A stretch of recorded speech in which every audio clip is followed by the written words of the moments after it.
여러분 안녕하세요. 수진보살입니다. 반갑습니다. 이제 올해 벌써 이제 연말이에요. 연말. 이제 월요일이 한 번 더 오면 내년이다. 이런 얘기들을 많이 하시더라고요. 월요일 몇 번 남았다. 새해가 오고 있다. 새해를 맞이할 여러분들의 마음은 어떠신가요? 또 새로운 기대, 걱정, 아무래도 뭐가 많으시겠죠? 사실 저도 올해 아홉수여가지고 좀 걱정을 많이 했어요. 저희 집은 올해 삼재도 너무 많았고 아홉수도 있고 우리 할머니 삼재 아홉수, 저 아홉수, 우리 아빠 삼재 막 이래가지고 걱정을 좀 많이 했거든요. 그래서 1년 동안 사실 저도 마음을 좀 많이 졸였어요. 혹시 무슨 일이 있을까봐. 근데 그럴까봐 저는 아예 연초에, 그러니까 올해 연초에 아예 우리 집안 구슬했는데 신령 덕분이겠지만 그래도 별일 없이 1년이 잘 지나갔습니다. 다만 제가 좀 병원을 많이 다녔다. 근데 저는 원래 많이 다니니까 우리 유난히 좀 아팠던 것 같아요. 넘어졌는데 허리 삐끗해서 한 3개월 가고 또 하다가 어느 날 보니까 갑자기 이빨 겉에가 이렇게 부러져 있고 그러면서 작년 연말부터 올해 상반기까지 치과 치료도 되게 오래 했고, 그러니까 그렇게 오래 할 생각이 없었는데 그렇게 되더라고요. 이거 했는데 씌우는 거, 옛날로 말하면 이렇게 씌우는 거 그런 걸 했는데 이게 약간 본 뜬다 그러잖아요. 그것도 떠서 보냈는데 와서 의사 선생님 마음에 안 들어서 다시 보내고 안 맞아서 다시 보내고 막 하다가 2달이면 끝날 게 한 4개월 정도 걸렸던 것 같아요. 그래서 그것도 꽤 오래 걸렸고, 그리고 올해는 감기 몸살도 좀 자주 앓았고 1년에 한 번 정도는 제가 꼭 앓는 편인데 올해는 가을부터 시작해서 몸살도 한번 된통 앓고 좀 그랬던 것 같아요. 그래서 그래, 이것만 해도 감사하다. 그리고 우리 할머니도 물론 연세가 드시긴 하지만 다른 때보다 더 자주 넘어지고, 근데 다행히 어디가 골절이 되거나 그러신 건 없었고, 우리 아빠도 내가 걱정했던 것보다는 1년을 잘 넘겼다. 그래서 천만다행인데 아직 안심할 수 없다. 저도 그렇게 생각하면서 살고 있습니다. 다들 대부분 무당은 상관없지 않아요? 그러시는데 무당이 더 상관이 있어요. 이 신가물이 있는 사람들, 그리고 이제 이렇게 신기가 있는 사람들은 이 운의 흐름에 그런 영향을 많이 받기 때문에 남들보다 더 세게 오고 더 크게 오고, 그래서 더 조심해야 되는 부분이 있죠. 다행히도 그래도 올해 정말 큰일 없이 어떻게 보면 그래도 재밌기도 했고, 사실 1년 동안 어떻게 지나가는지 모르겠어요. 그냥 상담 바쁠 때는 바쁘게 상담하고 해외 기도도 다녀오고 또 중요한 일도 좀 있었고 이러면서 또 신령님이 주신 중요한 숙제가 있어서 제가 지금 그런 것들을 해나가고 있는 중인데, 어쨌든 네, 그렇습니다. 그래서 저도 사실 내년 좀 기대도 되고 드디어 아홉수 해방? 이런 것도 있는데 네, 어떨지 모르겠어요. 그래서 이제 우리가 신년이 다가오니까 또 신년 맞이 또 재미삼아 보는 띠별 운세 한번 해봐야 되지 않겠어요? 많은 분들이 또 기다리고 계시고 네, 그래서 제가 한번 해보려고요. 근데 항상 말씀드리지만 모든 띠가 그 나이에 모든 사람이 그렇게 살진 않는다는 거예요. 대체로 그 띠를 가진 사람이 일단 한 60-70%는 그렇다. 그 대신 내가 타고난 사주에 따라서 그런 게 좀 달라질 수 있으니 참고만 하셔라 라는 취지니까 전 아닌데요. 그렇게 좀 아닐 수도 있겠죠. 그 대신 이제 그런 분들이나 더 자세하게 궁금하신 분들은 이런 데 가서 직접 상담을 받아보시는 게 좋고, 그렇지 않으면 그냥 가볍게 보는 신년 운세 정도로 생각하시면 좋을 것 같아요. 그래서 오늘은 쥐띠부터 시작해볼게요. 우리 12띠 중에 제일 첫 번째는 쥐띠. 쥐띠랑 소띠랑 26년도 병오년에는 사실 좀 그렇게 좋다라고 할 만한 때는 아니거든요. 쥐띠는 이제 작년에 삼재가 끝났어요. 24년도에 23, 24, 24년도까지 삼재가 끝나고 25년도에 좀 뭘 많이 기대해보는 때거든요. 이제 벗어났다, 터널 끝났다, 좋아질 거다.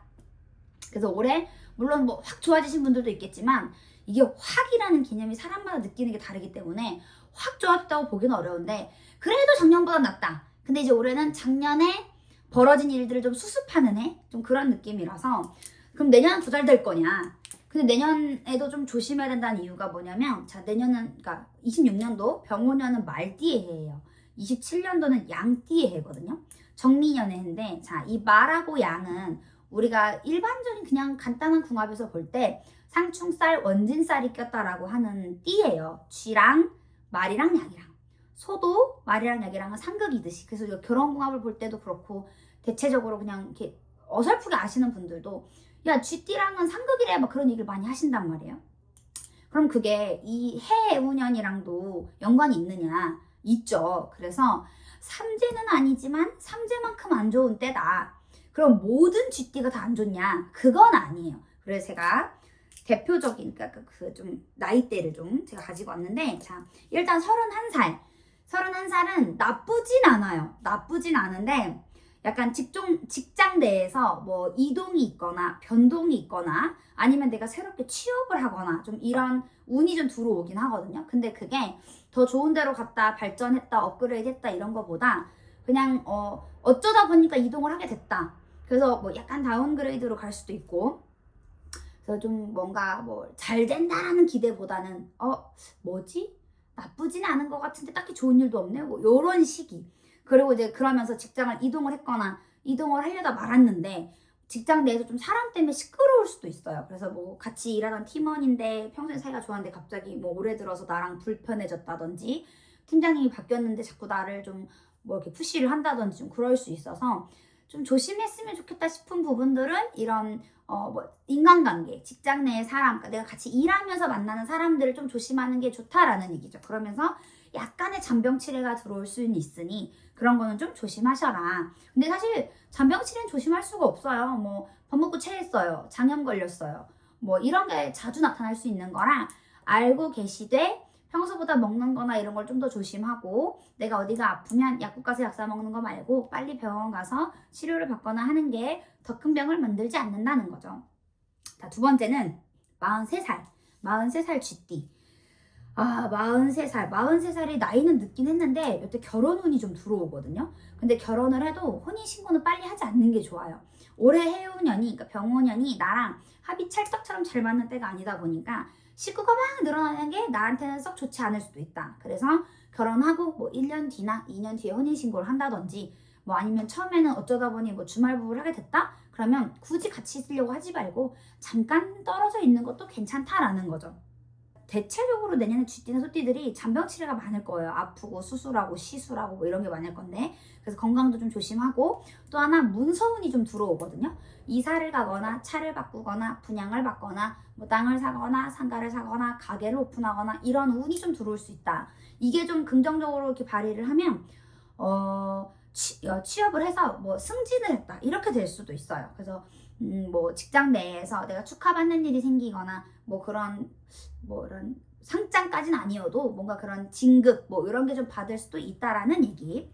그러면서 약간의 좀 확장의 기운, 늘어나는 운이 있거든요. 근데 이 늘어날 때 아까도 얘기했듯이 운이 엄청 좋은 때가 아니다 보니까 이 돌다리를 좀 많이 두들겨 보는 게 필요해요. 그래서 동업을 할 거거나 늘릴 계획이 있으신 분들, 사업을 시작하실 거거나 그러신 분들은 꼭 이런 신당에 가서 물어보고 의논하고 결정하시는 걸 추천드립니다. 그래서 약간 나쁘진 않은데 조심해야 될 것들이 은근히 많고, 내가 뭔가 내 뜻대로 계획대로 막 되기보다 좀 딜레이가 되거나 그럴 수는 있지만 최악은 아니다라는 얘기. 근데 이제 55 쥐띠는 제가 봤을 때 내년 쥐띠 중에 좀 제일 안 좋을 수도 있어요. 그래서 이 55 쥐띠 분들은 약간 사업적으로 봤을 때 좀 조심해야 될 시기. 내가 뭐 확장을 무리하게 하거나 그러지 말고 유지만 잘해도 괜찮다. 그리고 직장에서도 내가 뭘 막 성과를 내기보다 나쁜 말로 잘리지 않고 잘 버텼어요 올해 1년 이러면 그것만도 제가 봤을 때 훨씬 괜찮다는 거죠. 근데 이런 분들은 명퇴를 뭐 하게 되거나 얘기가 나오거나 뭐 생각보다 좀 빨리 정년을 하게 되거나 좀 그럴 수도 있어요. 그래서 일이 조금은 줄어드는 운. 그래서 좀 뭐랄까 승승장구보다는 유지거나 살짝 내려올 수 있다. 그래서 좀 그런 거를 생각하시는 게 좋고, 일이 사실 많아져도 좀 골치가 아파요. 뭐 일이 많아져서 내가 이걸로 성과를 내서 축하를 받는다기보다 어디 앞에 책임자로 나서게 되면 약간의 원망이나 뭐 책임을 져야 되는 그런 무거운 일이 생길 수도 있거든요. 그래서 앞에 나서는 거는 사실 별로 추천하지 않는다.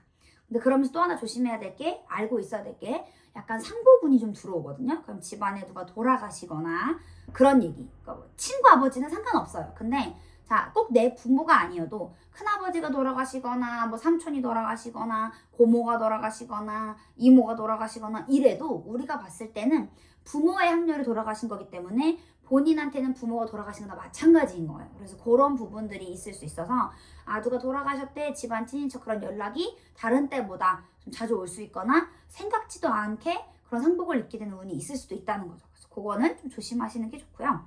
자, 67세는 나쁘진 않아요. 나쁘진 않은데 나이가 있으시지만 직장 안에서 이동수가 좀 있을 수 있어요. 그러면 아까처럼 뭐 그만두고 나오던가 계약직이라서 계약을 다시 쓰던가 뭐 아니면 여기서 일하다가 다른 현장으로 옮기게 되던가 5층에서 일하다가 3층으로 내려오던가 좀 이런 일이 있을 수도 있다는 거죠. 그리고 이제 67세 사실 질병도 질병이지만 어디 수술, 시술 그럼 다쳐서 할 수도 있어요. 골절 아니면 어디 혹이 생겨서 아니면 뭐 다쳐서 꿰매든가 좀 그런 일이 생길 수 있다는 거. 그리고 매매운도 좀 들어오긴 들어오거든요. 근데 이게 많이 올라서 팔았어요 이런 거 말고 그냥 뭐 산값에 팔았어요 라든지 뭐 세금 내니까 남는 게 없어요 뭐 이런 식의 뭐 그런 식의 문서 매매운이 좀 들어올 수 있다. 그래서 그런 거를 좀 참고하시면 좋을 것 같고요.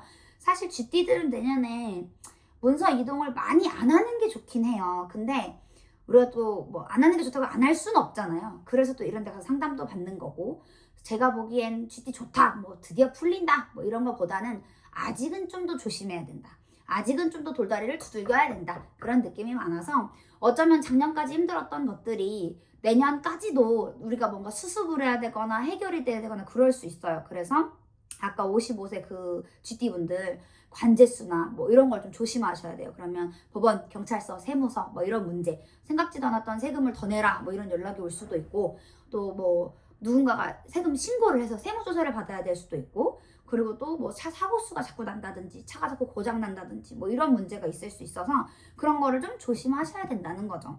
그래서 아직은 좋다라고 하기엔 조금 이르다. 그러면 나중에 한 내년 그러니까 병오년, 정미년까지 지나고 나면 그때부터는 드디어 좀 괜찮아요 라는 얘기가 나올 수 있는데 아직은 좀 시기상조라서 마음의 준비를 조금은 더 하고 계시는 게 좋다.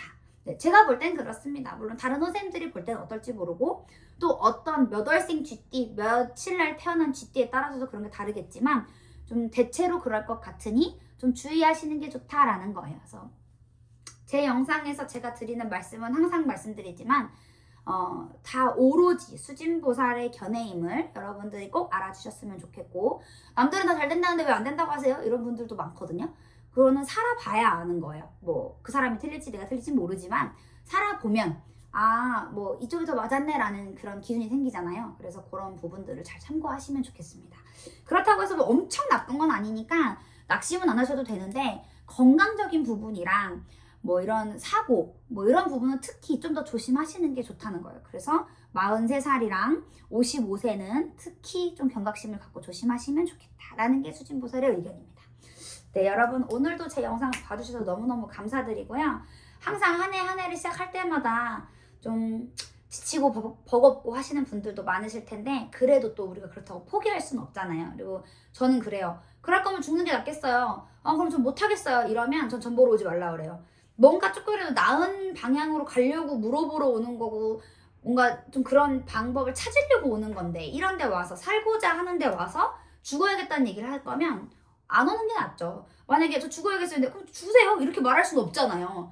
그래서 우리가 모든 답을 다 줄 수는 없지만 그래도 다만 하나라도 바꿔갈 수 있는 그런 노력이나 계기 뭐 그런 무언가가 있는지를 물어보러 오는 거니까 너무 낙심하지 마시고 나한테 맞는 나만의 방법을 잘 찾아가셨으면 좋겠어요. 네, 오늘도 제 영상 보셨으면 구독, 좋아요 눌러주시고요. 여러분 한 해가 다가올수록 마음이 무겁고 기쁘고 설레고 하시겠지만 그래도 저는 여러분을 항상 응원합니다. 네, 근데 우리가 겪어야 될 건 겪게 되더라고요. 그래서 제가 손님분들한테도 이 시기를 지나면 분명히 좋은 시기가 올 테니 남아있는 시기가 사람마다 다르지만 잘 견뎌보시라고 말씀드리거든요. 네, 병오년 한 해도 또 제 말과 위로와 여러분들의 의지가 또 다른 새로운 좋은 일들을 많이 만들어낼 수 있었으면 좋겠어요. 네, 여러분 오늘도 너무너무 감사합니다. 건강하세요.